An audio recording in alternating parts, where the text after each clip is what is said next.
Hello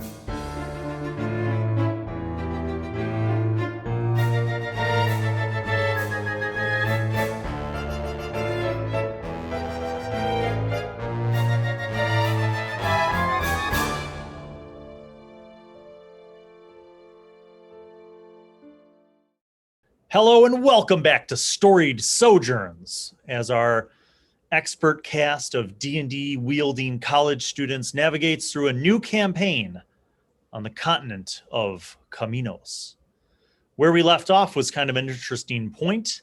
You guys had defeated a terrifying Etin, and sadly the Etin had captured a couple victims for its intended lunch, and you found 2 dead Chamena children in its large giant sack. You guys decided to kindly and honorably dig a grave and bury those children, and had just finished digging the grave and laying the children in the grave. And as you were perhaps considering making a prayer, you noticed that the 2 bodies twitched and then sat up and then stood up and turned to look directly up at Obstinatus.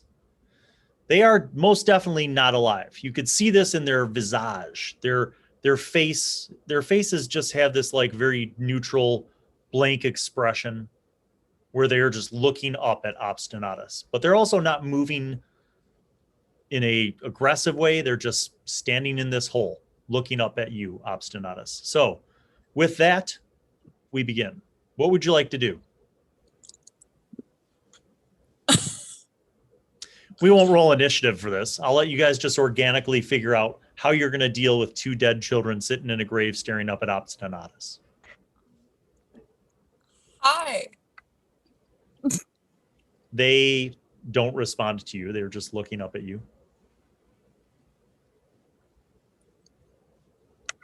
Guys, what do we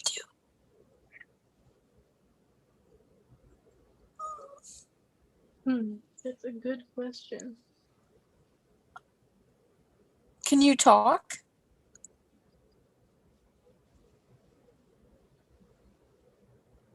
Okay. Follow me. And I start. They begin crawling out of the pit. I don't like that. It takes about 12 seconds for them to fully get their child zombie bodies out of the pit, and then they are standing outside of the pit now on the ground looking at you.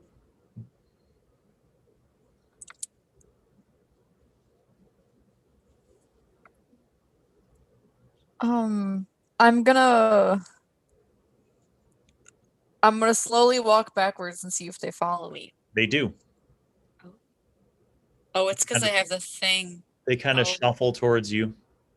When you stop, they stop.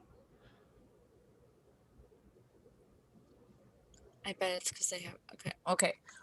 Can someone? I don't want anyone else to take this. Okay, so.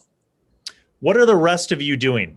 You're all seeing this happen. Obstinatus apparently has some kind of control over these 2 zombie children, and they do not seem to be aggressive towards him. And when he walks backwards, they kind of follow. You guys see this? I'm probably finishing burning the stuff, so I'm probably like just. Oh, you finished that. You finished that while they were still digging the grave. Oh, okay. Yeah. That Etin has no heads, plural. There isn't even bone left. I mean, you charred everything off.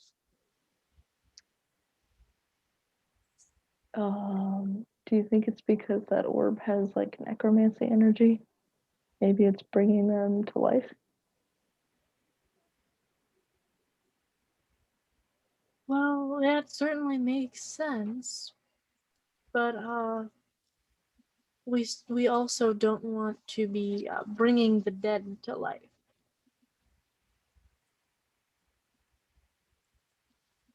Okay, so to see if it's the orb, I'm gonna take it and I can try to hold it again. It's a bit heavy, but yeah, sure. fortitude for it. Alright. I'll pass it to you then. We'll take it and see if their attention shifts. Their heads immediately go over to you now that you're holding the orb. Is there a way to turn it off? Opsa, did you say anything? Did you to them yet at all? I just said follow me. You said follow you. Well, to try to decipher what kind of, if it's trying to mimic particular spells or if this is its own kind of arcana, I'm gonna try to command them to go back into the hole. You say that? Yes. They do. And they don't do that tactfully, mind you. They just walk towards the hole and like fall in. Both of them. This is similar to something that a higher level arcana would do. It's actually a higher level artificer ability as well. I don't know if you want me to roll arcana to remember this. Sure. But I can roll arcana to remember this, but I feel like it should be something known. If you have specific things that you think Well, I that, have proficiency in arcana, and it's an intelligence one. So yeah, it's you can roll. So that one I got an 18. Yeah. And what is your guess? What would be, I guess, what is Skepsi's guess about this? Well, it's very similar to just the effects of a raise dead spell. And you feel like this is not that, because you feel more like these children are not themselves anymore. They are more animated dead than actually raised to their former selves. They do not seem to have a soul. It's that spell, because I swear it's like a higher level spell that I've read in the same tree. But where I'm gonna say, because of your role, you are familiar with the necromantic spell of animate dead. Yeah. And you know a little bit about that, not being a necromancer yourself, but you know from studies that bones or corpses that have had this spell cast on them become under the control of the caster, and that they can give they could take limited orders, but you also remember something about like it being effective only to a certain range. And right now you're like 10 feet away from them. I think it goes up to like 60 feet. Well, if it's a spell, does that mean that somebody's casting it from inside the ball? There's all that weird stuff in there. You think that's like a person or a soul? I didn't even think of that. I mean, I'm familiar with objects retaining magical abilities, as we know, but this seems a little bit stronger than the effect of what the usual magic infusion would do. If this is something that was created, then it would have to be a pretty strong kind of object. If this theory with the spell is correct, then we should see how far away it goes. If the kids, they should stay in the pit, and I'm just gonna walk kind of back the way we had came and see how far it is. So you guys stay here and watch and see if they stay dead or alive. Okay. So how far away do you walk? I guess I'll walk like... I'll try 30 feet away, and then 60 feet away, Okay. and then like... So let's go in increments. You go to 30 feet. You see your friends around the grave. You see the tops of the children's heads standing in the hole. What command do you issue?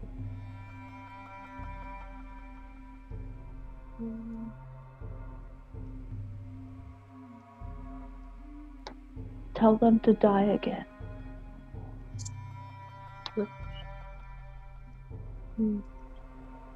Well, if I command them to lie down, it will be hard to tell if they really are still animated. You could just tell them to keep standing so you can see their heads, like, standing up.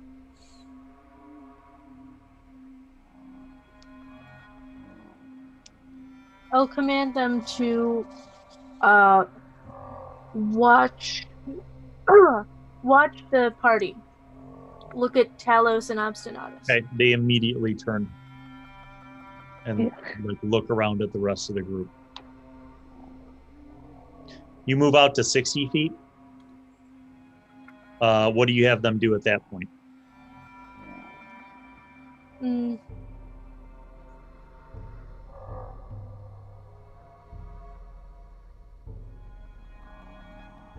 don't know what else I could. Your understanding with the spell of this kind of lower necromantic power that it's based on simple commands. So you can have them jump up and down, raise their hand, lower their hand. Yeah, I suppose I'll just have them put their hands in the air. Okay. At 60 feet, they do. You guys are all standing here. You see Skepsi 60 feet away, and she's like, put your hands in the air, and they raise their hands up. You move out to 90 feet. What do you have them do? I'll see if they'll lower their hands. Lower your hands. Now, all of you guys, she's 90 feet away. You could still hear her because she yells. It's a pretty open, quiet area. They lower their hands. You go out to 120 feet. What do you have them do? I'll have them see if they can jump. You guys hear Skepsi from 120 feet away, though because of the distance, her voice is getting less distinguishable, but you hear her say, like, jump! And they start jumping. You go out to 150 feet. What do you have them do?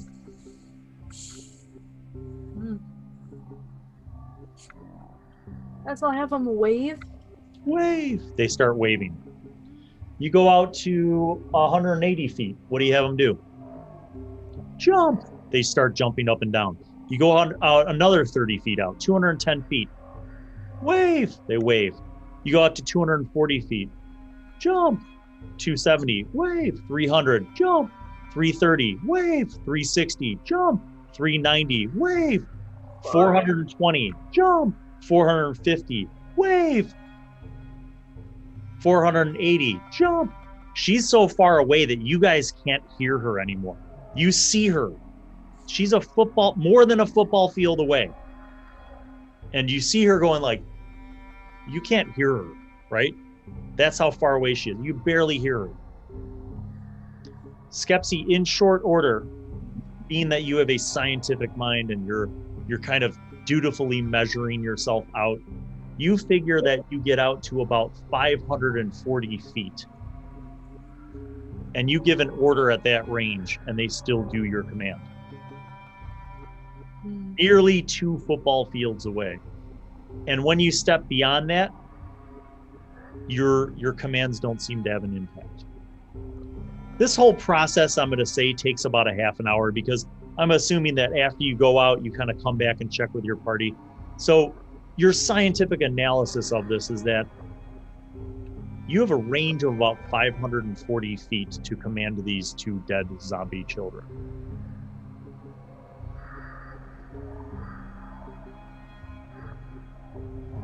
Well, that's certainly stronger than what a normal spell would be, especially even if that was something relating to a spell, it would have to be a fairly experienced one. But I think that this would be more than a basic spell effect. It's definitely tied to this object, we know that. And some kind of necromantic field. But this also means that this is quite powerful. We know that it brought these 2 kids to life, but we also don't know the limit of how many it could affect at one time. That's usually another limitation of spells, of course. I don't necessarily want to attempt to test that at this time, but So you guys have resumed as you're discussing this. The mountains loom ahead of you. It is getting later. It's evening. I mean, the sun's still up, but it's, you figure you've got about an hour before it's dark. Hey, but so what's the process for, like, having these dead bodies come back to life? Is it like we have to be looking at them? We have to talk to them? Is it just if you're in range? Like, are there just a bunch of corpses in the ground right now that are jumping up and down? Like, maybe it is. It has to be fairly close because they didn't get up when they were still in the sack while we were fighting maybe it's something with an interaction, because Obstinatus was carrying it and he also had to touch the kids to get them in the hole. But we don't know for sure. This would take further study and possibly further encounter. I could, when we get somewhere, possibly if we could get to a town or something, or set a camp somewhere, I could try to study it more. The closest town to you guys would be Nerostema. Which, I mean, if you traveled, you could get there. You'd have to travel through into the night, and you probably get there around midnight, but you can make it to Nerostema. Ohiro at this point is like a full day's walk.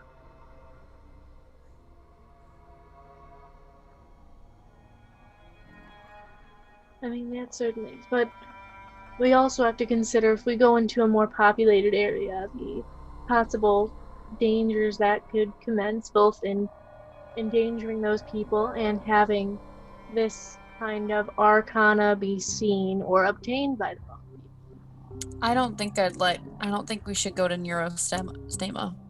Just because, like, that's what I heard when I touched it, and this could really put people in danger, so I really don't want to put my brother and everyone there in danger. That is a fair point. If we at least set up a little camp somewhere to sit, or if there's other settlements or some kind of populated area, because it will take a little bit of time to really examine. Well, and so someone would have had to create this, right? Like, I mean, there's you look at it, and again, remembering that Skepsi examined this it doesn't look man-made. The closest thing to a man-made object that this could resemble would be like something that a glass blower would make, because of the smoothness. It's definitely not faceted like a gem where it's like cut. It's smooth and round all the way around, almost like glass would be. But you also don't see any markings. There's no telltale signs of the work of a glass blower.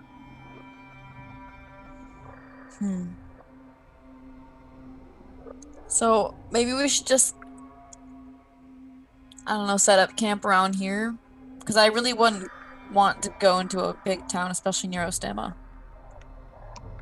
I mean, I think making camp would be a good idea, because I don't want to, like, go with places where there are people, or, like, graveyards, or more dead bodies. But, we can, like, make camp around here. Maybe, I don't know if the walk back to my place would be too far. But, there's a lady that I know. I don't know much about her, but, like, she lives up in the mountains. And she might know stuff about, like, weird supernatural stuff. She is a little, crazy, but I don't know. I don't really go near her, but if we really don't know what this, like, crazy death orb is, we could always go, like, check all our options, go see if she has any knowledge about this kind of stuff. I'd love to go see her if you're comfortable with that. I mean, I don't know her that well. I just know of her, so I figured I would throw that out there. Yeah. It's certainly a path to take. Before we leave here, too, I'm going to just use the mold earth cantrip and just push the dirt back over this hole. Okay. That doesn't take very long. Talos, you know that the cave where Zania lives, getting up there can be a little bit treacherous, which is why she lives there. It's basically like kind of hard for more dangerous creatures or giants to get to where she lives. And you're not sure if it's a good move to try to climb up there at night. It could be very dangerous, but you guys could make a camp. Then at dawn, you can try to get up there. It's up to you, or you can try to go at this point and get there before dark. I mean, I'd be good with making a camp. If you guys want to, I can make a fire. I think we're pretty safe. Unless you really want to go now. I would appreciate a little more time to study it myself before we bring it to her. Also, so the kids are buried, right? Or are they still out? No, they're still out. Oh, they're still out. And they're just looking at Skepsi.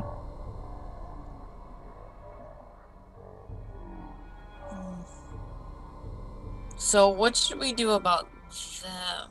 Because, like, this feels really wrong. Like, they should be resting. That is, at this point, you would have to destroy the construct to remove the effect of the spell.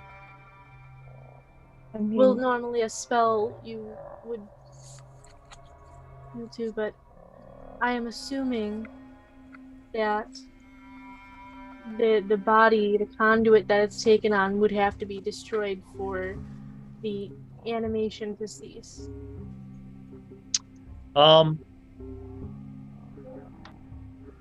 You know what? This is actually interesting. Make another Arcana check. As you are thinking about this,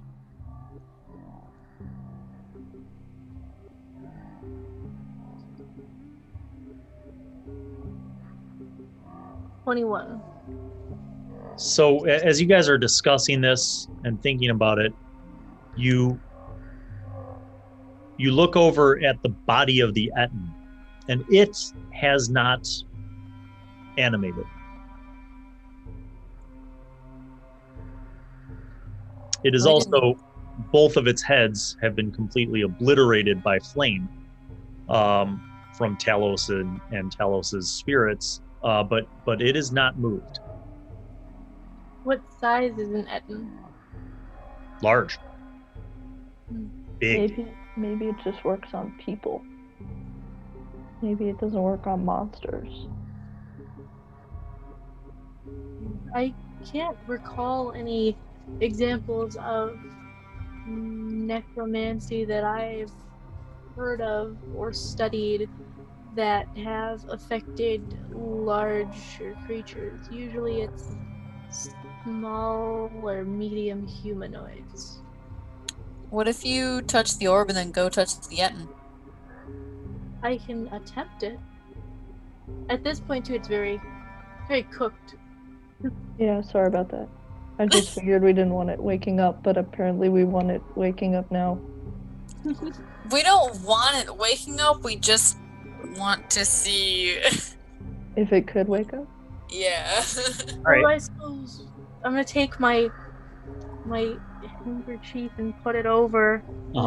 Yeah, because it's pretty ripe. I mean, it's been sitting out there for over an hour now since you guys killed it, obliterated it, and then dug a pit and then tested out the powers of this thing.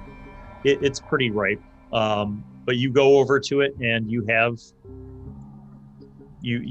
the black orb, and what do you try to do? I'll just try to grab its limbs. Okay. Nothing seems to happen. You touch it. Try to like lift up one of its hands, nothing. Rigor mortis is like set in. It's like kind of setting in, it's Okay, I'm gonna retreat from the body because this is quite the smell, and get the sack out of the water. So about that camp that you guys wanted to set up, are you doing that right here near the Etten corpse, or are you going to move to another location? What's your plan? We could try to go a little bit down the path to see if the centaurs may have made a camp, or if they went somewhere, and Sure. also maybe make sure they're okay. You have an hour of daylight, so We could whatever try. you want to do. And then if we can't find them, then we can just find a spot that's not out in the open. Then at least we will find some relief from this charred Etten. Plus, Does if the- we spend the night here, there usually is stuff that comes looking for remains of other stuff, so. Yeah.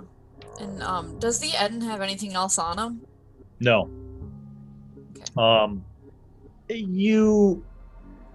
Which one of you guys actually spoke giant?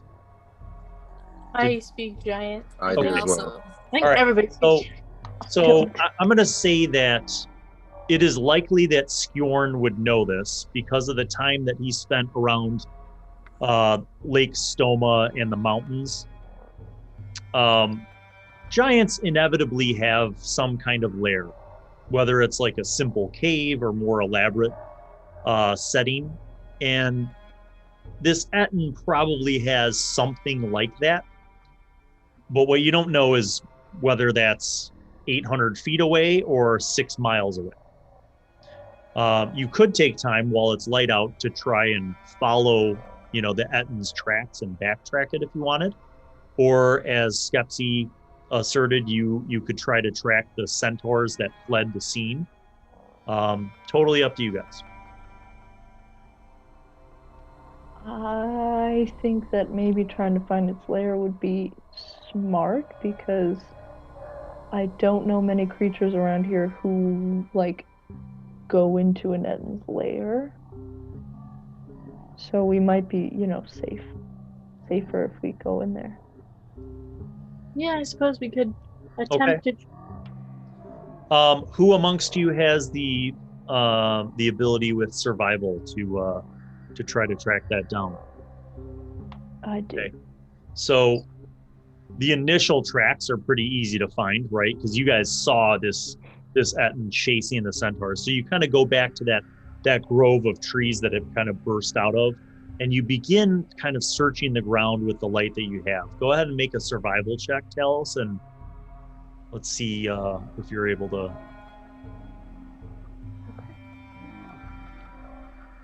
I'll ask Skjorn if he knows how to track things too, if he wants to track with me. Yeah. Do you have proficiency in survival, Skjorn?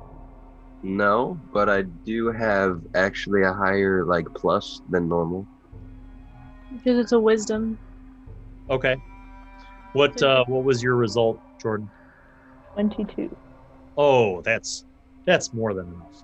So because of the Yeah. fact that it has not rained, and because of the fact that you were able to find the last point of origin, you begin kind of weaving your way through the woods, and you guys start following Talos as he's tracking this down, and you see this kind of story almost evolve from the footprints, because you could see the centaur tracks, and they're much more dug into the ground because they were obviously running, and you see the hoof prints of the centaurs, and they were also kind of zigzagging through the woods, whereas this Etten was just like smashing his way. So there's like broken limbs and whole like small trees that are knocked over, and you begin following these tracks back through the woods that kind of arc around the base of the mountain as it heads north towards the lake.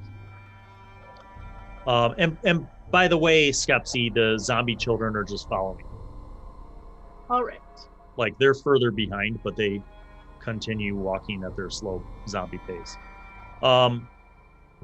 Just as the sun is setting, you follow the Etten's tracks, and at a certain point, you see that there are no centaur tracks. So it looks like maybe the centaurs were out doing something and then were ambushed by this Etten. So you continue to follow just the Etten tracks, and it leads you around kind of out of this forest into a little clearing. And you see there's like I don't even want to call it a waterfall. It's basically like dripping water out of the mountains, right? But it kind of leads down into a sort of pool, and there's like a little pool in this depression in the landscape, and then there's a cave that's kind of dug right in from that pool into the mountains, and you follow the tracks towards this cave. And when you see the opening of the cave, immediately you're like, oh yeah, this has to be it, because first of all, you see bones just thrown out, like just outside of the front entrance of this cave, and you see like skins, maybe animal skins, and you see big turd piles, but you see that the cave is dark itself. Who amongst you has dark vision? I do. Okay. Those of you without dark vision, what are you doing for your light? Because it is now dark. Great question. Do you want me to set something on fire for you?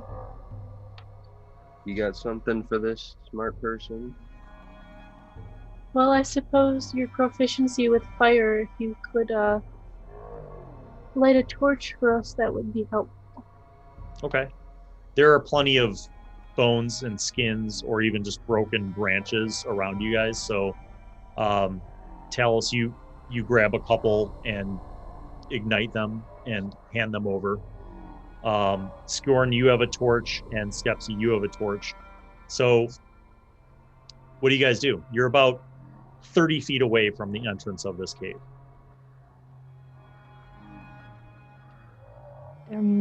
You think there might be another one in there? Maybe. We No could clue. just check to be safe. Clear it out. Skjorn, make a nature roll.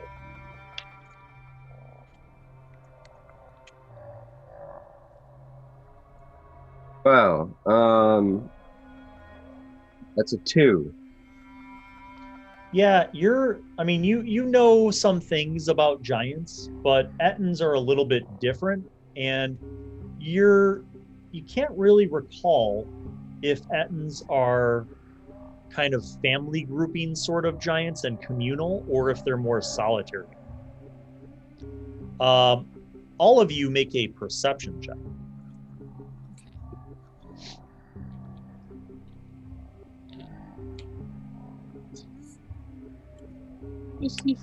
Good rolls. And by that I mean terrible. Oh, I got a good roll. It's a nice flat 9. I got a 24. Got a 25. Got a 25. You don't, it's not so much that you hear anything in particular, other than like the normal sounds of like the forest and the mountains at night, you know, and like the creatures kind of coming out, the nocturnal creatures and birds. There is a faint smell though of like a rotten smell, like rotten meat maybe, you're not sure, but something that is kind of foul emanating from the cave. Gross. Indeed. Is anyone super sneaky here? No. I am also not sneaky. I mean, I don't retain heavy metal armor, if that's what you mean, but I also am not great with the skill. Or, if you'd like, I can have Plasma fly forward, because he has dark vision. He can actually see where he's going. It might be a good idea if we, like, send someone in to check it out before we charge in there, you know? I mean, I don't think Etten would find him particularly appetizing anyways. Okay. So we So can give that a shot. I will send Plasma forward, not out of, well, I guess it's still out of the range I can see, but like 60 feet in front of the party.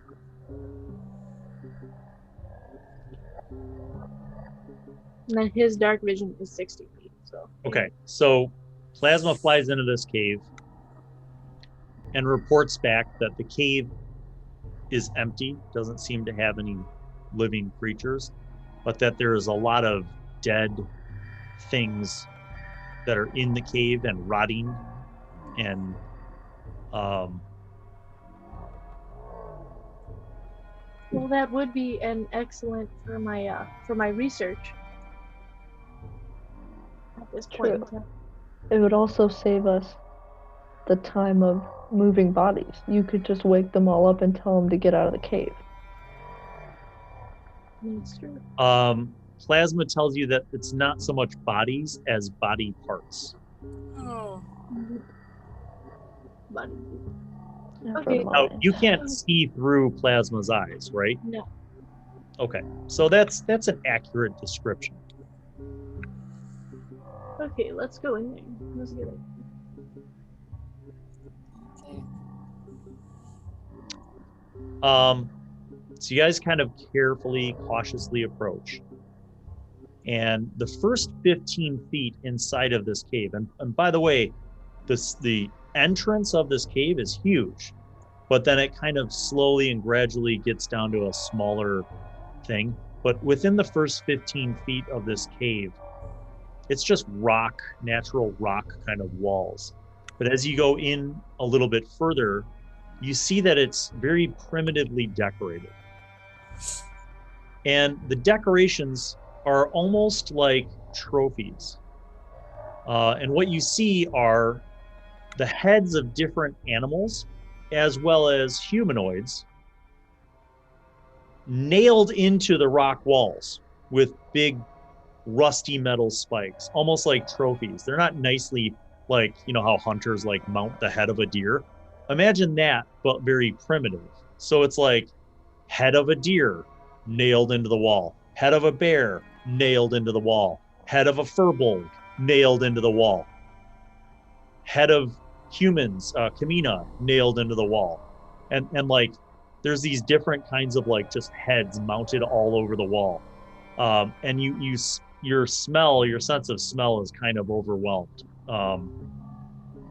Because none of these trophies were taxidermied or cured.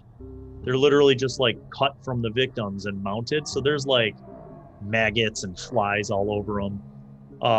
The cave of the Etten is the possibly foulest smell that you've ever smelled. Does anyone have less than a 10 constitution? No. All right. If you had less than a 10 constitution, you would automatically vomit. But just for the sake of everything, make a Constitution saving throw, all of you, and tell me if you get less than a 10 on that roll.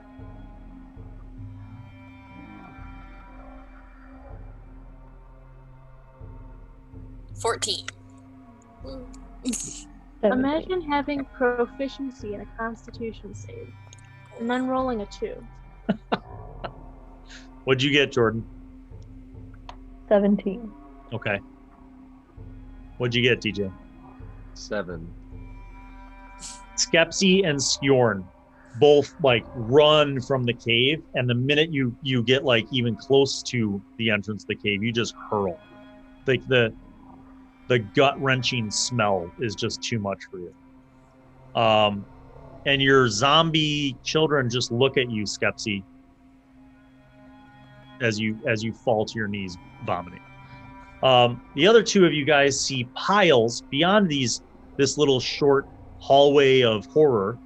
You see piles of skins that look like maybe they were used as like bedding, because they're kind of like padded down as if maybe the Ettins slept on them. But again, these are not like scraped and cured skins like nice blankets. They're like literally the skins. So there's like flies and maggots all over them. You do see beyond that a great big pile of other stuff. Some of the other stuff includes some weapons. You see a few swords and axes. You see a couple shields and a helmet. You see bags, like sacks of things. Does anyone want to go, and by anyone I mean only Obstinatus and only Talos. Do you guys want to kind of investigate what's in there? Yeah. Okay. Make an investigation check. All right. It's a pretty easy DC, as you're able to see pretty well there. It may be an easy DC, but I am stupid, so. No worries. Me too. Got a 5. That's a 3. Okay. So I'll tell you what you're able to find. Okay. You find 3 long swords, 2 short swords. You find 3 hand axes. You find 2 shields, and you find a helmet.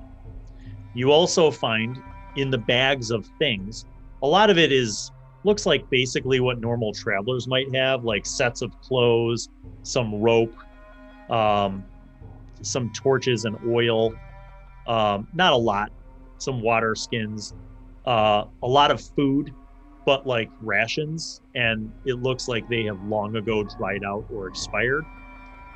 And you also find a variety of just different coins. And amongst those, you find about 40 copper, 90 silver, 170 gold, and that's it.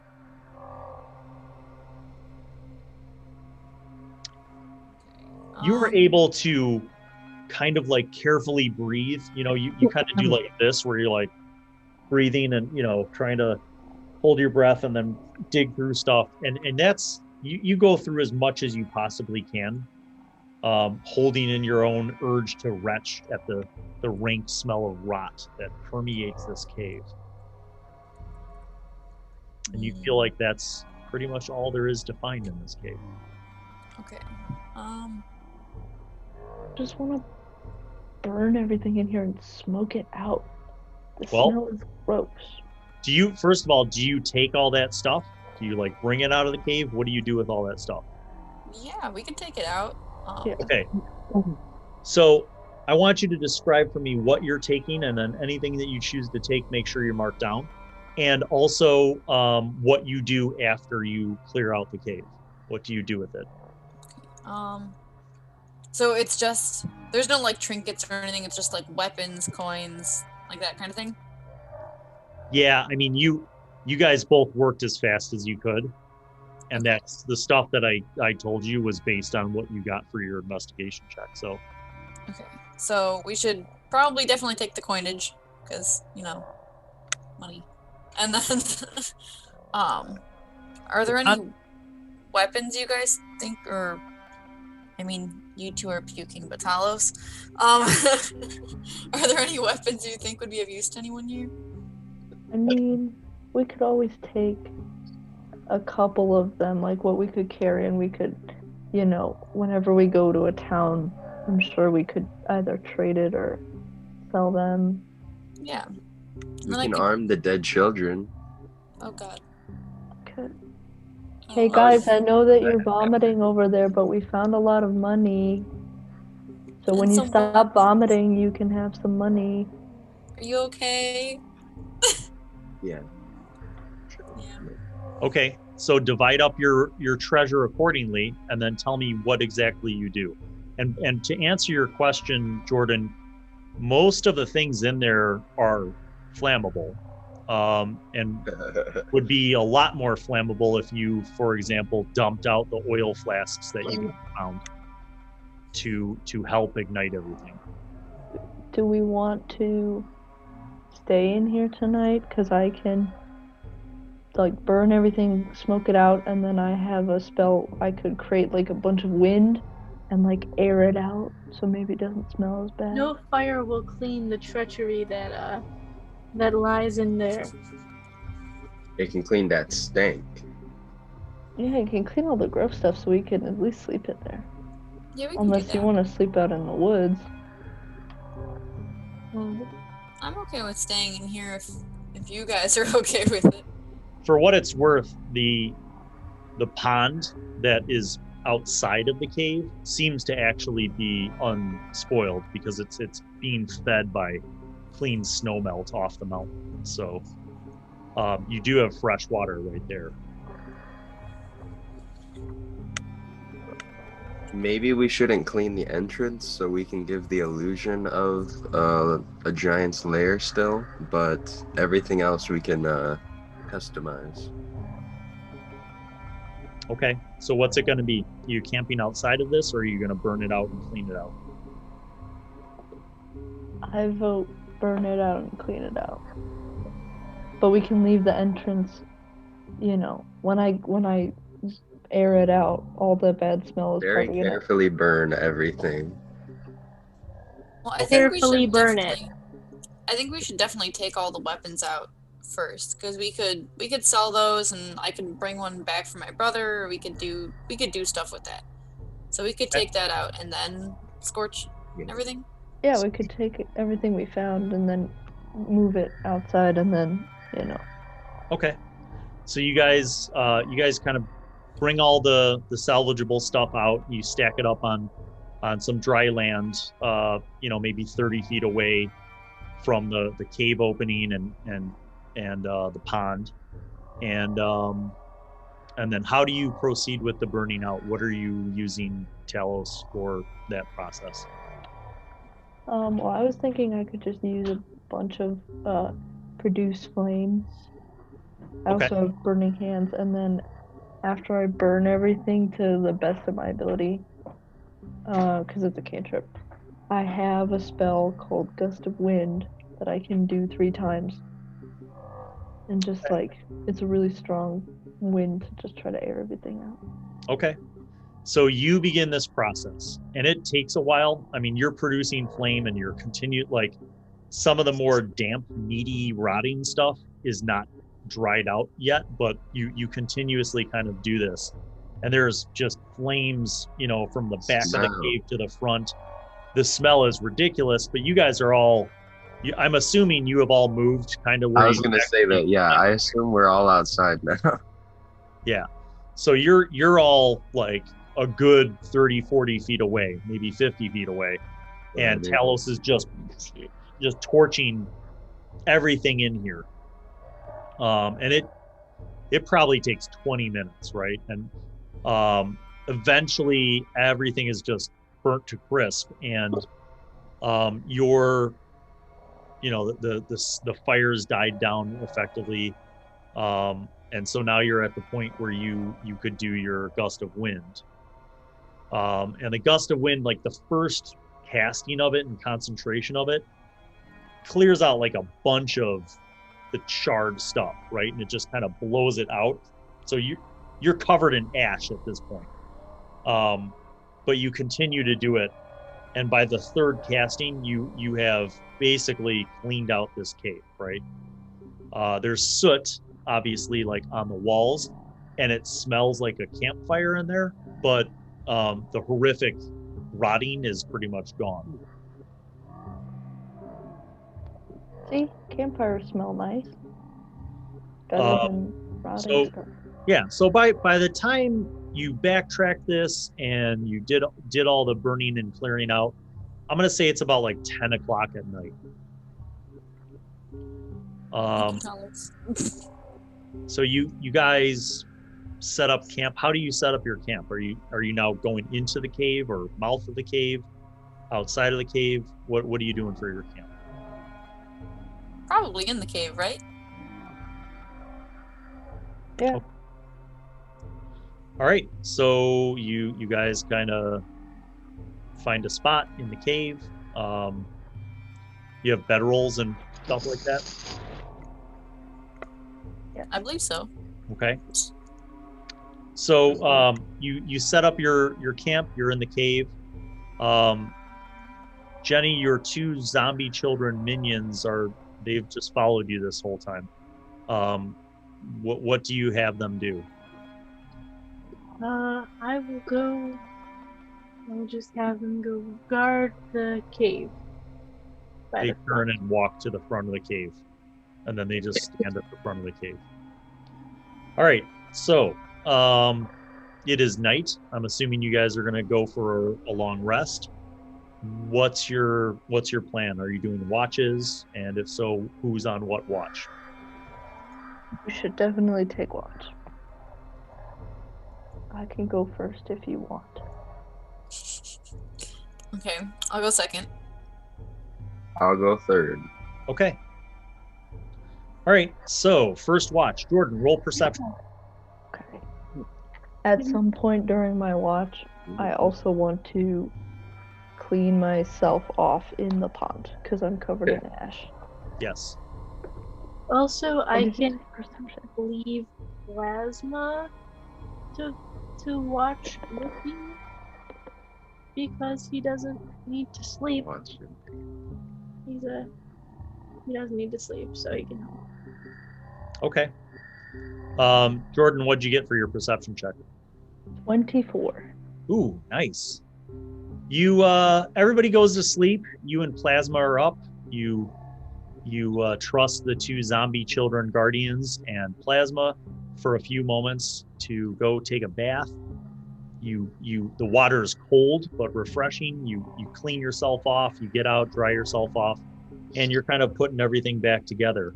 When you hear some snapping of wood, like something out in the woods, maybe 100 feet away, is moving.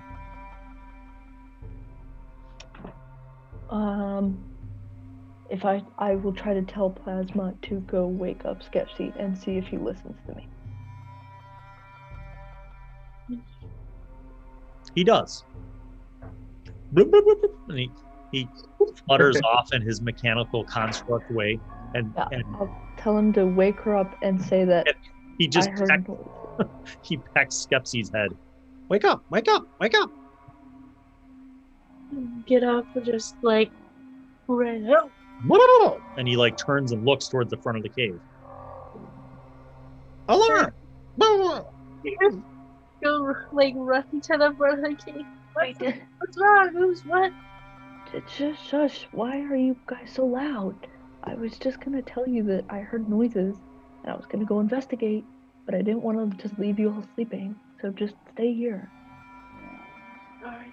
Oh. You actually, Skepsi, make a perception check.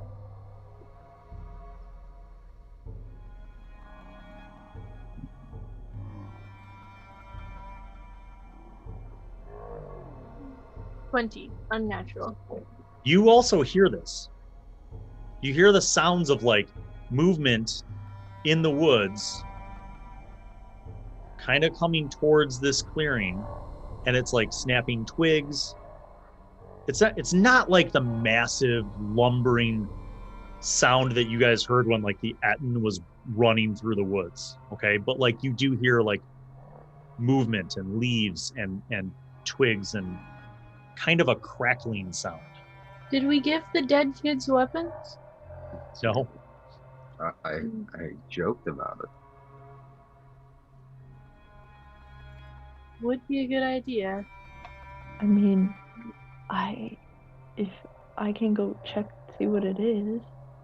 If you You want to go come with or stay. I'm gonna go to our little weapon stash and give the corpses weapons. Okay, you'll know something is wrong if I yell really loud and then you see fire. And then I'll go. All right.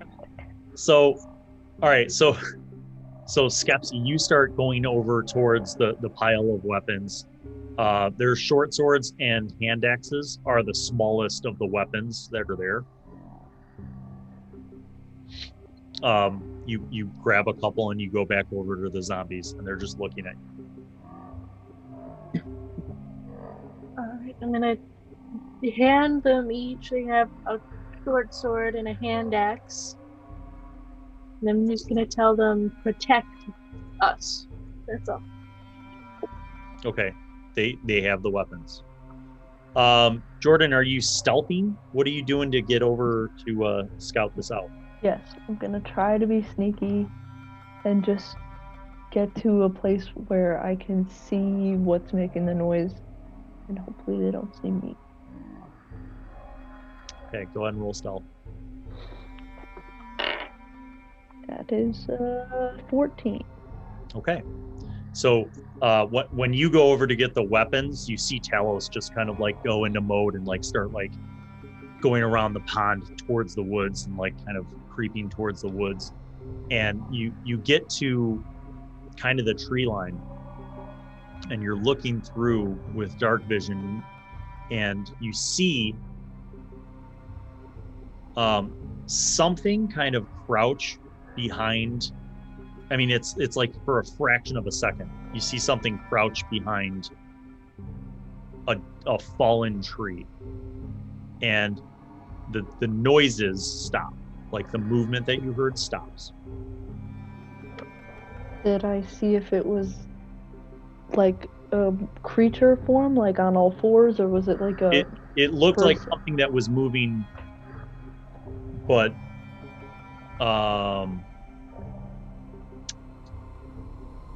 what's the range on your dark vision? 60 feet. So it was out of your range. So you saw movement, like you saw basically by the time you saw it, it was like literally going behind this tree. So you didn't really see what it was.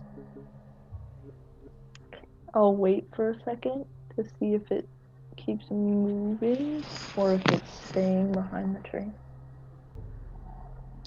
Make another perception check. Unnatural 20. Okay, so you're waiting. You don't hear any sounds. But you notice as you're kind of like, squinting at the edges of your dark vision, you see the big log where you saw that movement, but then about 20 feet away from that log, you see what looks like a boulder, like just sitting on the ground. Is it like the boulder that we saw earlier? That weird creature that was in a boulder shape. You would need to move closer to identify more details, because it seems to be about 70 feet away from you. 70 feet. This looks more flat. It's like more like a dome of rock with like moss and stuff, but like it's big. And there's something behind a log. How far away is the log? Also about 70 feet. Okay. If I turn, am I too far away to see Skepsi anymore? No, you could see. They're like about 40 feet away from you. Okay, can I like wave to Skepsi? Okay. Like motion? Skepsi, you see Talos kind of crouch behind a tree, like look back at you and do one of these. Like do it. Alright, I'm gonna gesture to Plasma to stay, and then I will approach. Okay. You, why don't you also make a stealth check?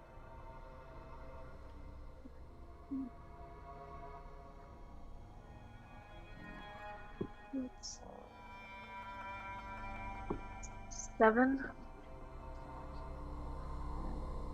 All right, you're fine.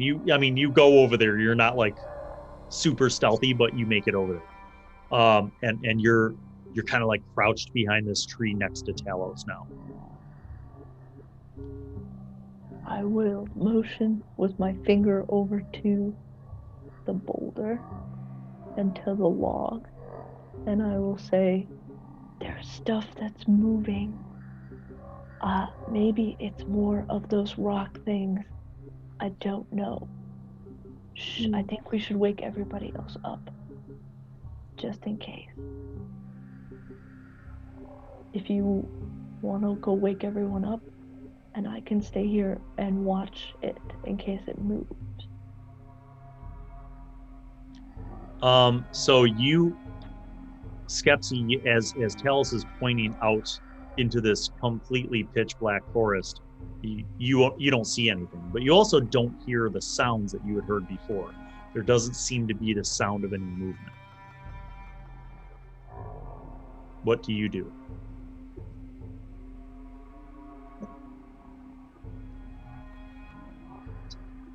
I don't see anything, but I guess I could go grab someone else. Yeah, I'm sorry, I forgot that you can't see. Maybe you could go get Obstinatus. He could see. Just trust me on this. There's like a big rock thing that looks sort of like that thing that we fought. I need to know both of your passive perceptions. My passive perception is 15. Okay. Mine is 18. Roll initiative. Thank you. Because your passive perception was good enough, you hear something in the trees above you suddenly move towards you. And you will not be surprised, but you will roll initiative. That's a 12. That's a 6. Uh-oh. All right. I'm having good rolls today. As you guys, just in like the split second as you're coming up with this, you hear this skittering noise, and you look up, and coming down through the trees is this enormous shelled scorpion. Its pinchers coming towards you, snapping, and you see its tail whipping around to attack. Skepsi, what is your armor class? Well, I guess 15, because I probably would have grabbed. Oh my god. Okay, you will take 6 damage.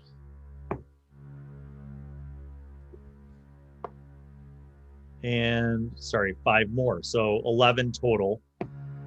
Ooh, you were lucky, Jordan.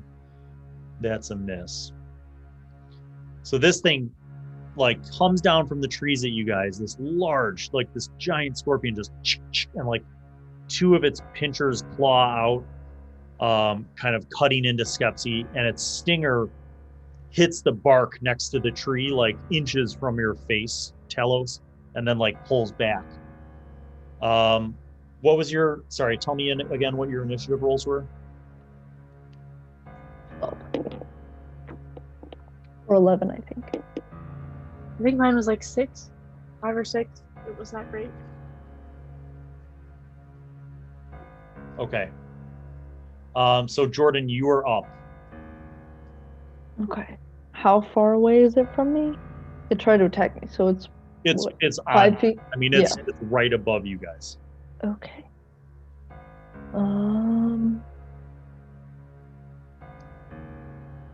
Okay. I will yell out to Obstinatus and Skjorn. I'll be like, this is the part where I start yelling and setting things on fire. Wake up, please. Skjorn and Obstinatus, what are your passive perceptions? 19. 15. Okay. Look at Skjorn. Obstinatus, you are still asleep. Skjorn, You wake up. You were sleeping, but you wake up hearing Talos calling. You see Obstinatus is still asleep. I'm gonna wake up Obstinatus and grab the majority of my like battle gear, I guess. Okay. And Obviously then, not like you said, including let's go weapons. towards the yelling. So you do not have armor on, but you can definitely grab your weapons and wake up Obstinatus. So I'm going to put you into initiative order. Jennie, you'll be up next, and then Virginia, you'll be last. So, Jennie, you're up. All right. I am going to. First step, I'm going to use a bonus action to yell for the zombies to come here and kill the scorpion. Okay. Second step, I'm going to use my 35 feet of movement speed to get further away from the scorpion. It will. You can disengage and then move. Mm. But if you just run, it's going to get opportunity attacks on you. Then I guess I'll just firebolt it. Okay. Go ahead and make that roll.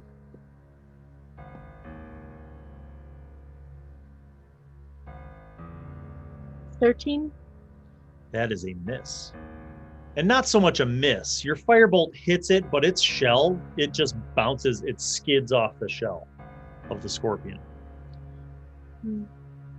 Obstinatus, you were rudely awoken. And you see, it's like you're awoken by Skjorn, and you see him like swooping up his weapons and running towards the front of the cave. What do? You are also not wearing armor, because that's not realistic. Nobody sleeps in their armor. Can I put on my armor?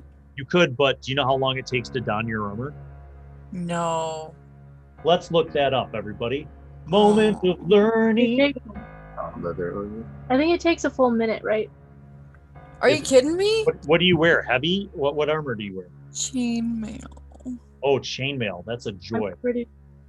Let me look up the donning of armors. But then my AC is gonna be trash. I think it was chainmail is medium armor. It takes 5 minutes to put it on. Oh, forget it. Aw, but now I'm gonna be garbage. What? I'm gonna be a fighter with a low AC? Alright. Forget the chainmail. Welcome to Advanced Dungeons and Dragons, college students. It's D&D 200 level. Alright. So you have a choice to make. You were just woken up. I will let you grab weapons and run out, or you could start putting on armor. Your choice. Nah, forget that nonsense. I'm gonna grab my... Can I grab my lance, my light crossbow, and my shield? Can I do... Okay, and so I'll grab those and get out of there. Okay. All right. We are back at the top of the order. Talos, you're the only one who could see this because you have dark vision. You remember the thing that you saw move behind the tree? I don't know. It now jumps up over the fallen tree and starts moving towards you guys. And it is also a giant scorpion. It's taking a while to put it on. You know the boulder that you saw sitting in the woods? Yeah, I remember that It too. jumps up because that boulder, the back of the boulder was just the shell of the scorpion, and it comes out and starts skittering towards you guys. And these suckers move really fast. So those two are going to use their entire rounds to move up to you guys. And that's all they could do. The one guy that attacked you from the trees, however, does get to attack. Jennie, you get hit once. Just once. The second one missed for 9 more hit points of damage. Jordan. Jordan. That's a 23 to hit. That definitely hit. From the stinger, doing 9 damage, and you have to make a DC 12 con save. I'm good at those. Hold on. Hope so. What is DC 12, you said? DC 12 con save. Ooh, that is a 19. Okay, so you're going to take half damage. I will add Okay. 15, 18, 26. So you take 13 poison damage. Okay. Okay. Up next is you, in fact, Talos. Okay. Let's see. I'm pretty much out of everything. So I haven't had a rest yet. I will. Okay, so there's 3 of them. And one of them's on me in my range. One of them's Like on 5 you. feet. So for this round, one of them's on you. The other 2 will be able to attack you guys next round because they burned their entire action moving at full speed to get to you. Okay, and are we in the clearing? Are we in the trees? So you and Skepsi are not in the trees. You're at like the edge of the tree line. So you have the clearing behind you, and you're about 40 feet away from the cave. Okay. As I back up, or I want to back up so that the scorpion is still in my range, so I don't get attacked, but so that I'm away. Melee or ranged? I don't want to leave its melee so that I don't get hit, Okay. but I will back up as much as I can, and I will tell Skepsi to get into the clearing, and then my action, I will cast Conjure Animals at 3rd level, Mm-hmm. and I will summon 2 dire wolves. Ooh, dire wolves. Yes. Okay. And I will summon them. What's the casting time on that and the duration? Okay, well, the casting time is an action, Okay. and the duration of Conjure Animals is up to 1 hour. Nice. So I will summon them, like, on either side of Skepsi and I at the edge of the clearing so that when we back up and the scorpions come out, they can attack them. Yes. Yes. Excellent. Okay, DJ. All right. So you are 40 feet away from the edge of the tree line as you emerge from the cave. And what you see is pretty, actually, you don't see shit. You don't have dark vision. Sorry. It's pitch black. It's dark. Nobody has torches lit. So you come out, you hear a whole bunch of stuff going on. You hear this click clacking and like whoosh, and like, you know, the sound of movement through the air.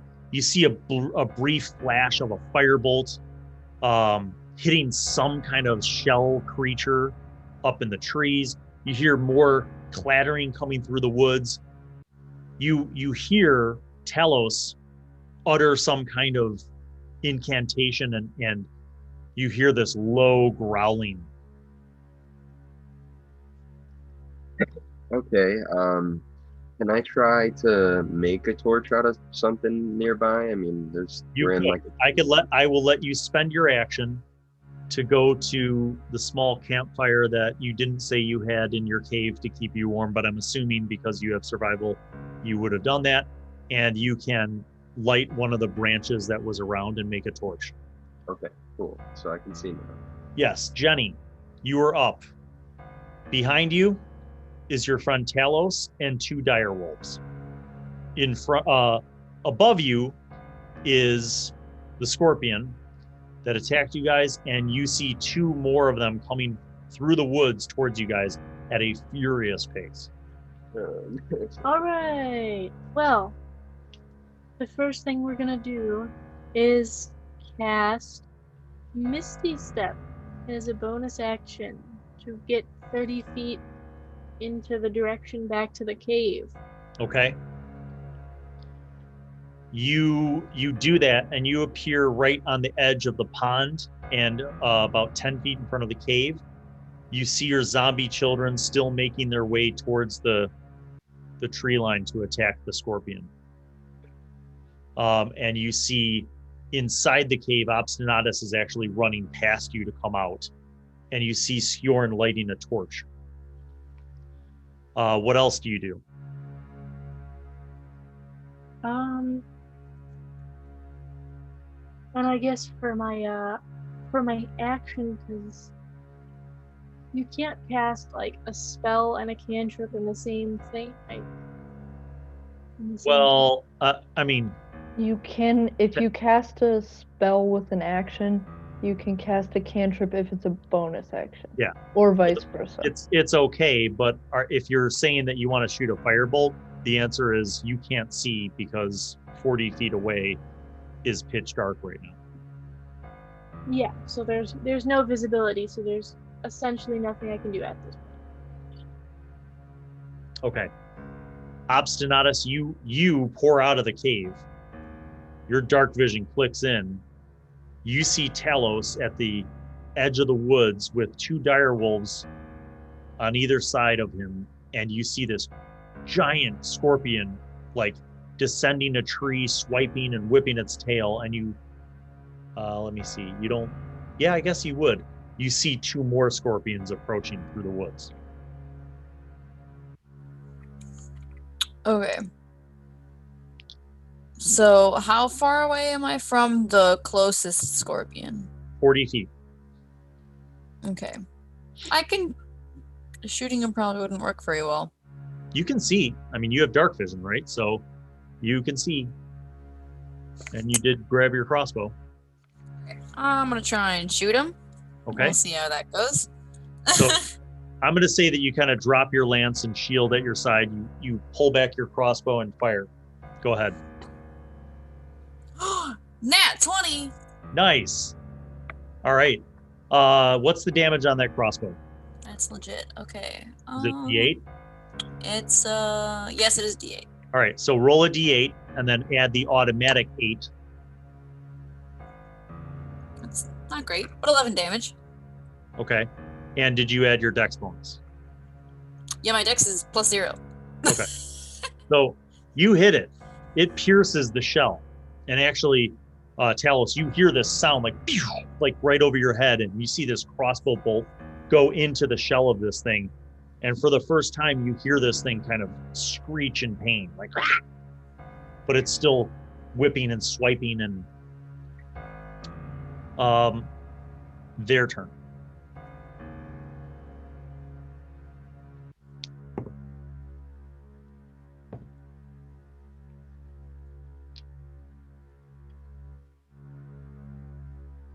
Okay.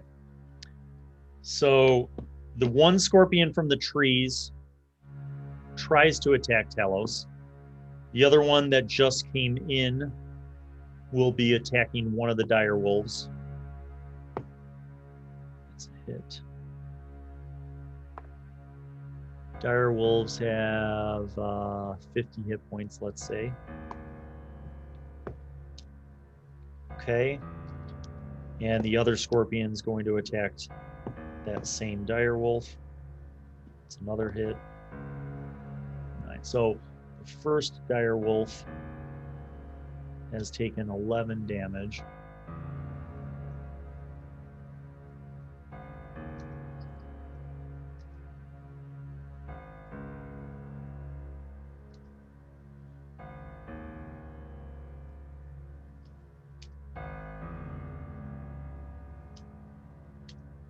Okay.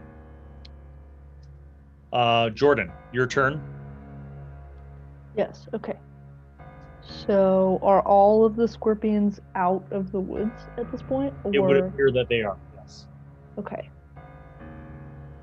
And the only people that they're around is me and the wolves. Yes. Okay. So your wolves have basically won their attacks. So it's at this point it's like 3-on-3, right? Like Yes. the wolves will be going after you, but you are actually up before them in initiative order. Okay.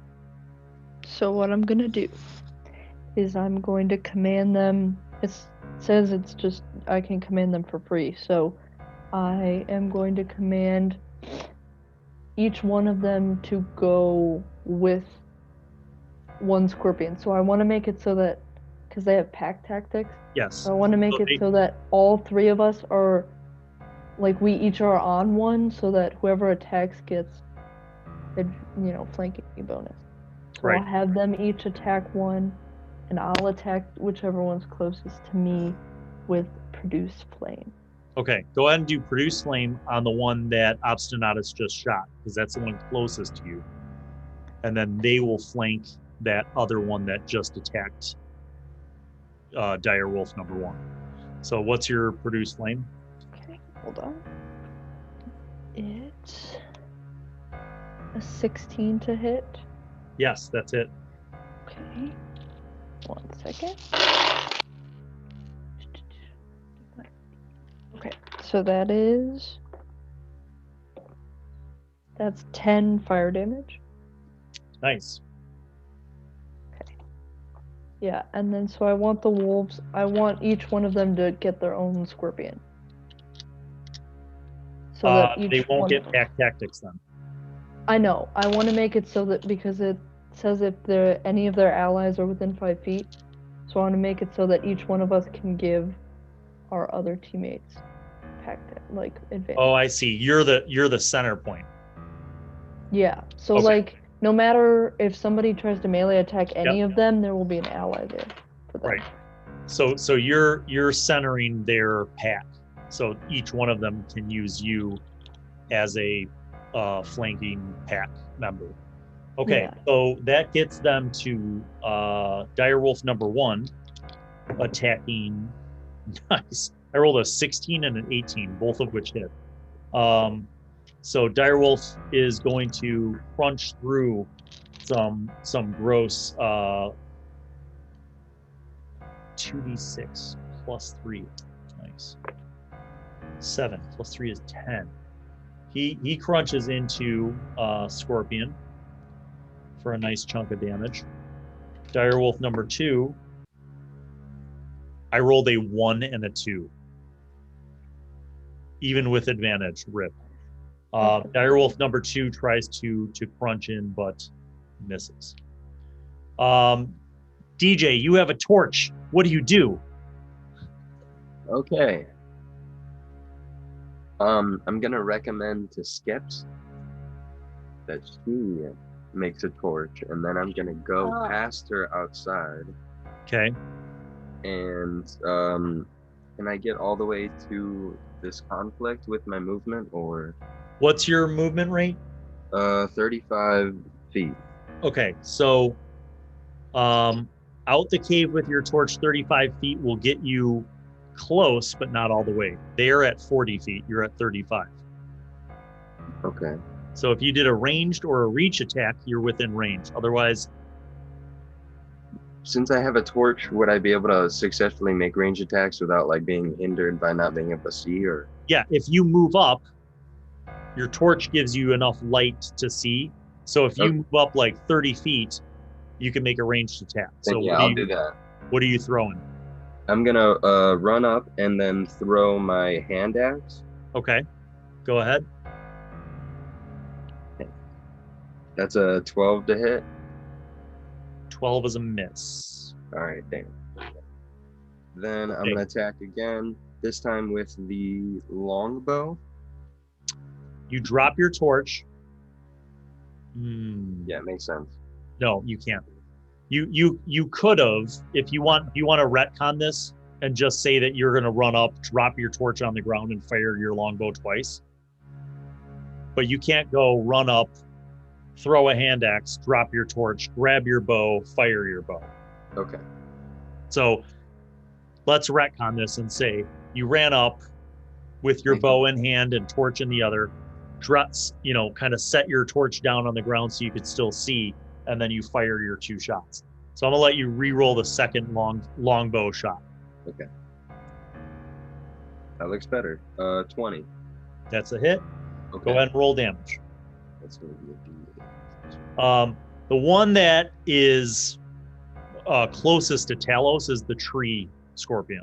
All right, that's so okay. I'll hit that one then, and I'll do 8 damage, as well as with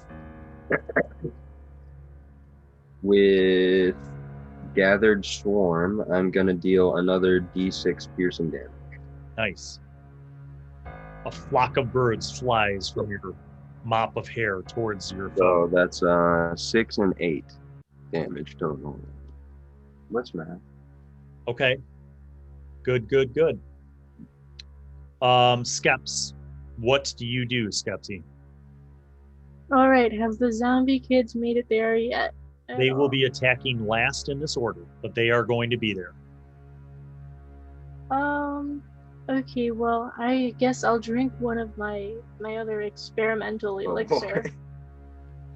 I like experimental elixirs. This is fun. All right, make the roll. What do you get? 4, so that's boldness. So I roll a d4 and add that to attacks. Nice. That's a 3. That's not bad. So Okay. for the next minute, I can get a little more bold. Nice. Drink a White Claw, I don't know. So, I guess, because Skjorn went over there with a torch. Yep. But, so does that help my visibility all, or no? Would I have to You get close? you can see if you wanted to do a ranged attack, as long as you have a 40-foot, distance. If you wanted to do firebolt, you could definitely see from the flickering of the torch these 3 scorpions, and you see Talos and these 2 direwolves fighting against them. Alright, well, I am going to attempt I'm going to actually attempt an action spell for a Melf's Acid Arrow. Okay. How's that working? So Melf's Acid Arrow, I make a ranged spell attack against the target. So would the closest one be the tree one? They are all Or they're kind of all 40 just... feet from you, but the one that seems the most threatening immediately to Talos is the tree scorpion, and that's also the one that's the most wounded. It has a crossbow bolt and an arrow sticking out of it, and it's sustained more damage. Alright, well, I will attack that one. So I'm Okay. going to add 3 to that. Also, I'm going to use Flash of Genius to add my intelligence modifier to the roll as well.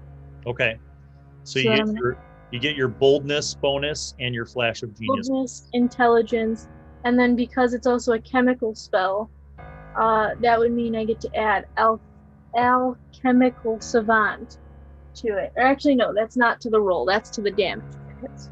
Okay, so go ahead and make the roll. That would be E plus 9, 12, 13, 14, 15, 16, 17, 18. That's a hit. Alright. Damage? So that would be 4d4 and 2d4. 4d4 on the hit and 2d4 at the end of its next turn. Okay, so what's the total? Give me the total damage.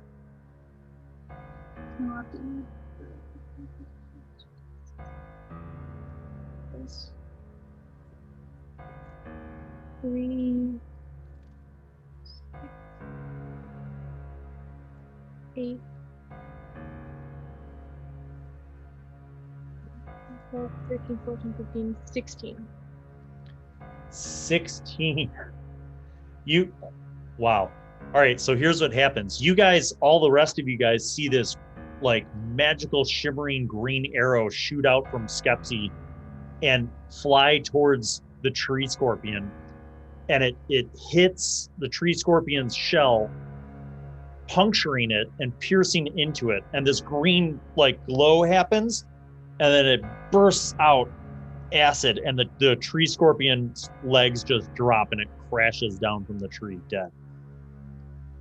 and it's sizzling. There's like green acid, like sizzling and eating away at its shell. All right, Obstinatus, you're up. Woo. Okay. So whichever one I'm closest to, I would like to approach with my lance. Okay. All right.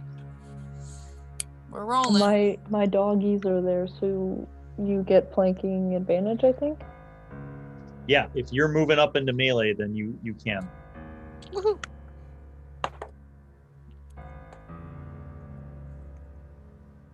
I can do math. 19. That's definitely a hit. Go ahead and roll lance damage. Woohoo. Okay. Not great. 8 damage. Okay. And it's time for the zombie children. Dun dun dun dun dun dun dun. Our best asset. Dun dun dun dun dun dun dun dun. They both miss. All right. Good effort. Good effort, team. Woo. All right. Scorpion 1 is dead, but Scorpion 2 attacks. That's 1 hit with claws. Ooh, and a stinger hit. Claws. 8. Stinger. 10. That's 18. Direwolf has to make a con save. They get a +2 to that roll due to their con, which fails. No. It's totally fine. No, it's not. That's bad. I have to look up the direwolf's hit points because this. It's 5d10 plus 10. It Yeah. says that the average is like 30. So it's still alive, but it is heavily injured. Let's go, Geralt. You can do it. Okay, Poor baby. Scorpion 2 against Direwolf 2. Claws, 1 hit, 1 miss. Tail hit. Okay, Claw, 7. Tail, 4 plus 3. So that's 7 more, so that's 14. And con save. Success. So he only takes half damage. So 17, half of that is 8. Okay. Talos, you are up. The scorpions are trying to just eat up your sweet direwolf puppies. What do you do? Okay. Is the direwolf number 1 that's almost dead the one with Obstinatus? The one flanking with, or is it the other one?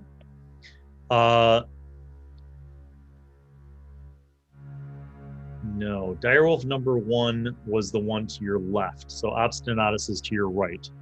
Okay. Then I So Direwolf will... number 1 just has you as a flanking vector. Yeah, I will attack the one that's attacking direwolf number 1, and I will command them both to attack the respective scorpion. Okay. Okay, so produce flame is... That's 22. That's a hit. Damn it. Okay. That's 11 points of fire damage. Okay. It is hurting. I will acknowledge that. Direwolves. Time for vengeance. Direwolf number 1, though wounded terribly, just tries to tear into his foe, and due to the pack tactics advantage, he will succeed on that bite. Let's go, Geralt. Nice. Direwolf number 1 holding it down. So that is a total of 12 damage with that bite. Scorpion number 2 is looking very much in pain. All right, Direwolf number 2.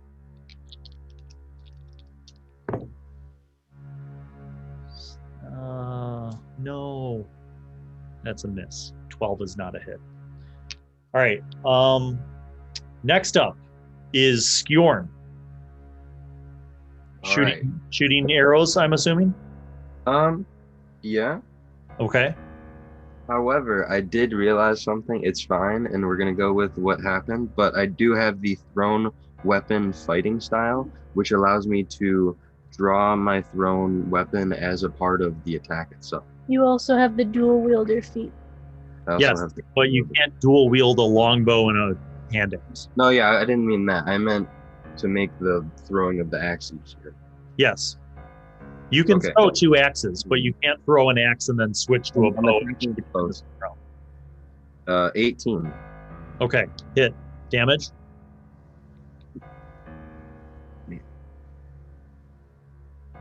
Four. All right, second shot.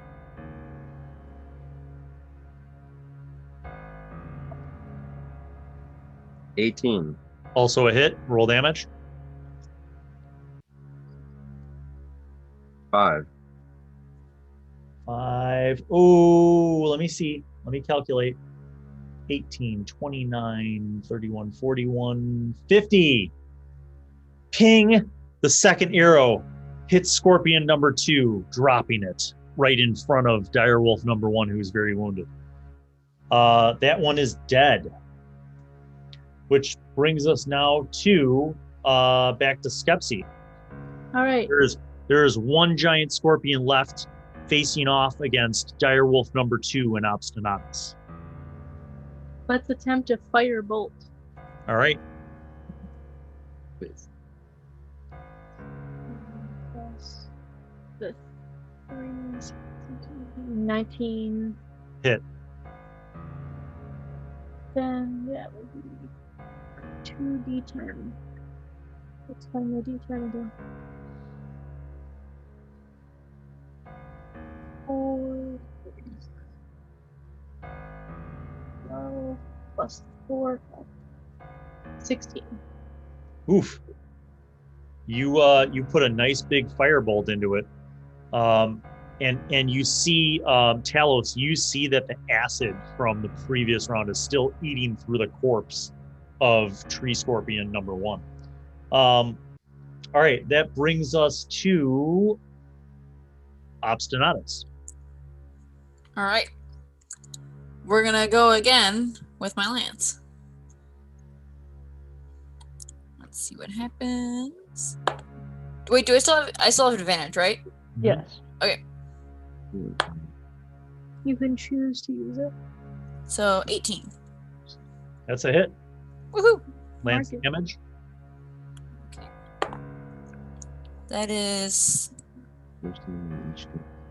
Dang, I thought it was 9 to 6. Oh, that's 13 damage. I Okay. think so. Do you have 2 attacks around or no?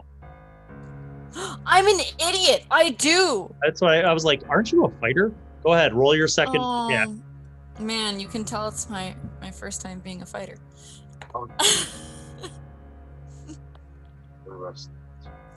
Okay, that's a 25 to hit. Yes. Damage. That is 14 damage. Wait, no, more than that. 17 damage. You stab this thing twice, and it's very wounded. Zombie children attack. Dun, dun, dun, dun. Miss. Miss. Okay. Back to the top. Scorpion, desperately seeing its fallen brethren, swipes out with 2 attacks. Claws are hits. Oops, that's not Direwolf. That's Giant Scorpion. Claws. So we have a 7 and a 5.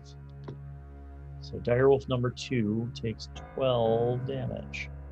Tail. Oh, Obstinatus. Ooh, it hurts. Dun dun dun dun dun. Dun dun dun. Great. Dun dun dun dun dun. Fantastic. Now, it's not so much the sting that hurts, it's the poison.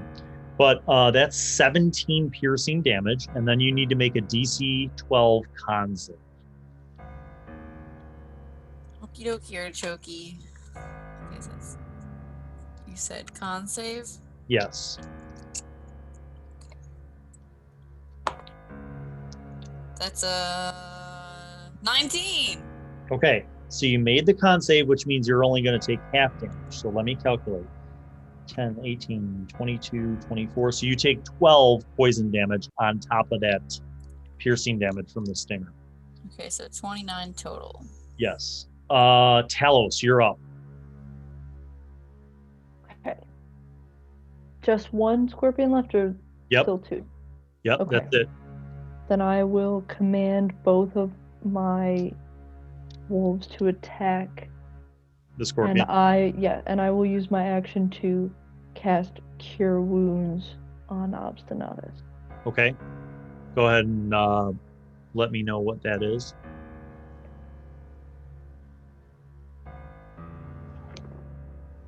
Oh, not great. That is 7 hit points. Okay. 7 hit points healed. Thank you. All right, the direwolves are up.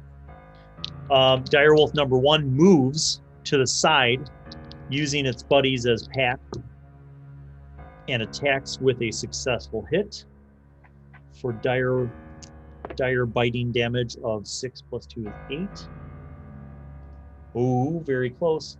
Direwolf number 2 launches forward. Oh, that's not good. Let me see what their bonus to hit is. Nope, misses. That's a 14 total, even with advantage. That brings us to Skjorn.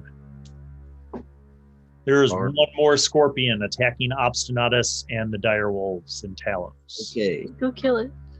All right. Shot with the bow. Okay. Ooh, 20. He did it. His dice are actually really Natural pretty. 20. That is And- probably going to kill it. Roll the d8 and add an automatic 8 and your dex bonus to tell me what the damage total is. I'm not saying in focus, but It's 3 plus what? 16, An automatic 8? 19. Yeah. Yeah? 11? Plus- And then my dex- Plus roll another d8. What'd you roll? A 3? Another D8. he rolled a 3, Okay. Oh, and then he rolled a 7. So that's a 10. it's dead. Okay. So you fire your first shot and it sinks in between this thing's carapace into its head neck area and the thing just drops. Awesome. The sound of the skittering of these scorpions and their snapping claws and whipping tails is now eerily silent. But you do hear the sound of zombie groans as the zombie children just like they hit with their weapons. They're just like clang up against the shells of the scorpion corpses. The direwolves, they kind of like stop. They're not really interested in eating the flesh of these bugs. I will give them They look pets. back at Talos. I give them both pets, and I say, you did very good job, and then I will unsummon them. Okay. They fade away, almost becoming like piles of mulch. And it is quiet. There's there's no more perilous sounds in the area.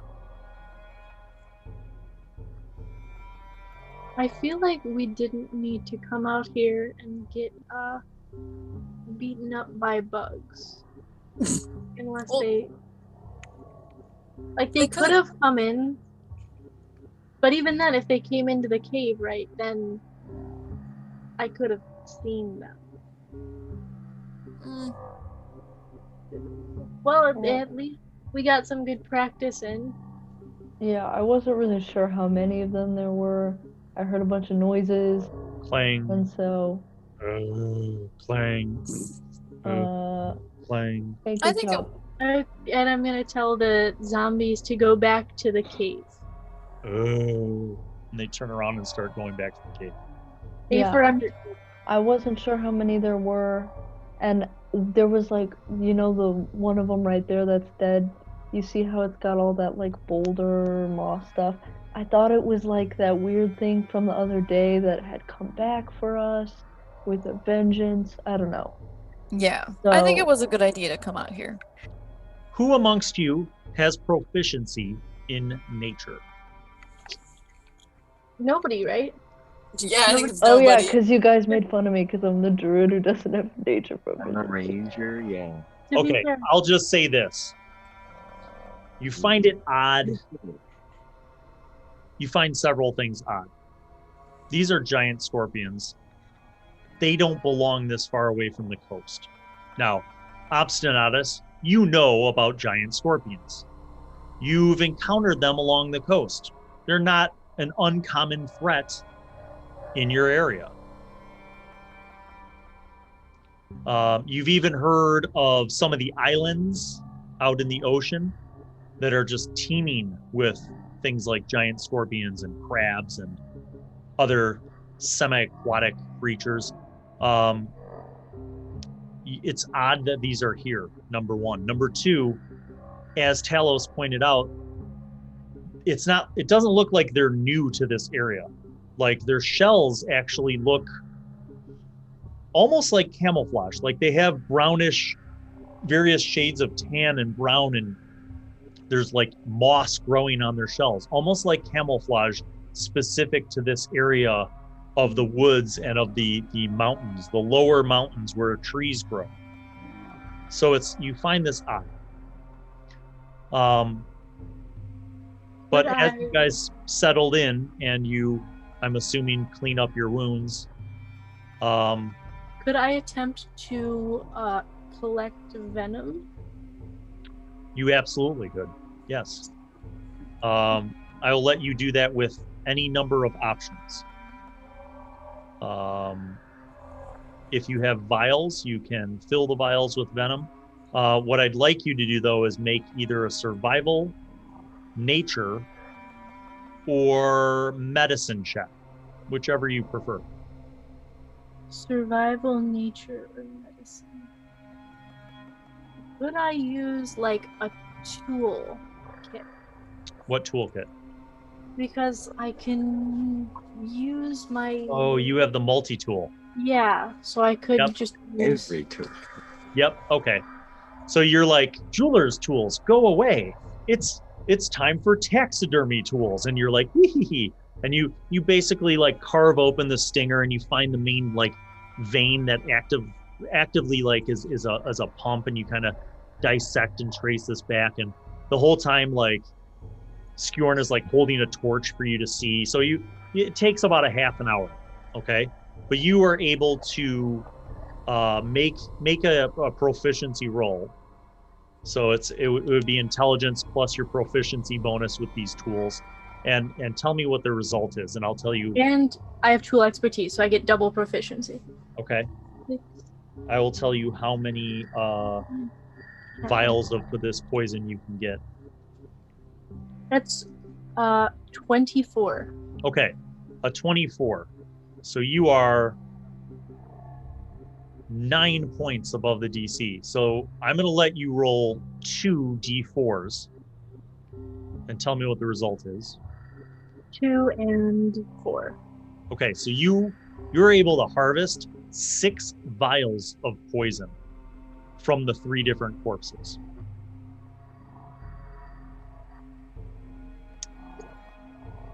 Each vial has 6 applications of this poison, and the DC to save against it is DC 12.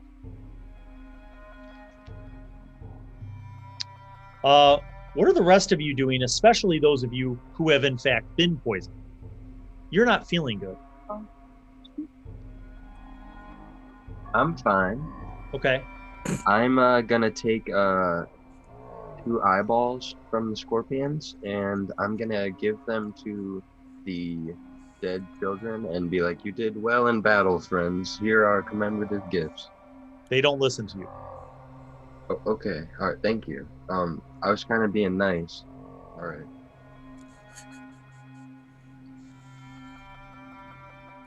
You could tell them to be nice. They're just staring out into the space at the mouth of the cave, kind of like limply holding the weapons that Skepsi gave them. For Ermeline Dragons. don't think I have anything against poison, but I'm gonna double check. I mean, Well, I you do, made your but- save, so you're not like suffering ongoing poison effects.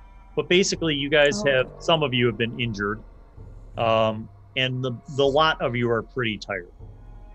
So I'm assuming that you guys return to the cave and rest. Yeah, it's Um, bedtime. between your different watches, nothing else really happens. It's relatively uneventful. All of you have a long rest.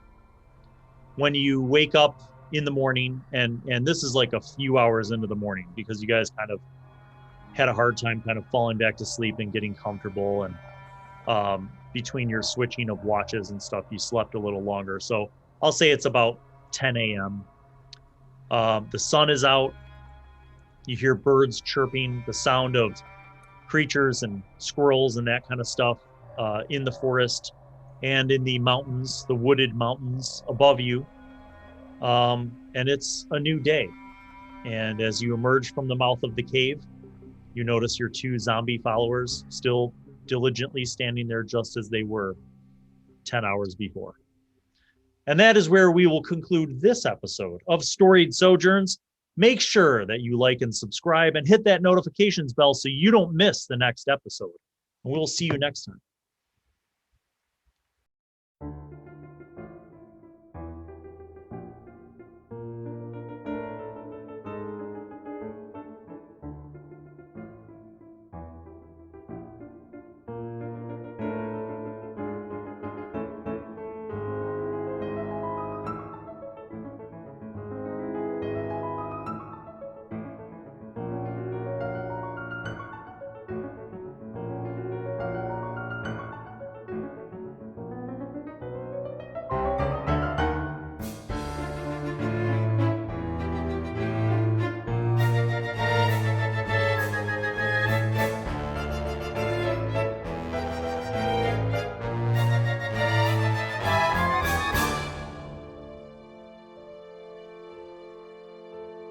Well, hello, it's me, Wizzy. I'm back once again to remind you to subscribe and click on the notifications button, and also watch videos that are over there. And then don't forget to tune in to the next episode of whatever show you are just watching, and crafting videos and DM tips and pro tips for vlogging and all sorts of gaming things. And also you could watch Bill eat food and watch other shows featuring Bill. He made me say that because he's a narcissist. Okay, bye.